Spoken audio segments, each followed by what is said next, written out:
সব? কি এটা? পড়ো। যদি তুমি আমার বউয়ের পিছনে পিছন ঘোরা, তাকে দেখা বন্ধ না করেছো, তাহলে আমি তোমাকে জানে মেরে ফেলবো। ও, আমার মনে হচ্ছে কেউ কাউকে ধমকি দিচ্ছে। কেউ কাউকে নয়, তোমাকে ধমক দিচ্ছে। এই চিঠিটা তোমার জন্য এসেছে। এই কি করব আমি? তুমি কেন শুধরে যাও না? কেন কেন এত বলছি, কেন শুধরাও না তুমি? আরে ভগবান, এখন তো মেরে ফেলার হুমকি আছে। তুমি কেন বোঝো না? তুমি যদি চলে যাও, তোমার যদি কিছু হয়ে যায়, তাহলে আমি কি করব? কি করে কবে শুধরাবি? কবে কবে?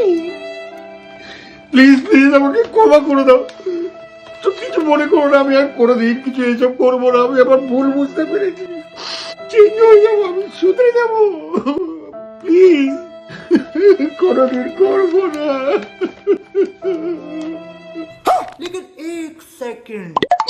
কিন্তু মৌ, এতে একটা প্রবলেম আছে।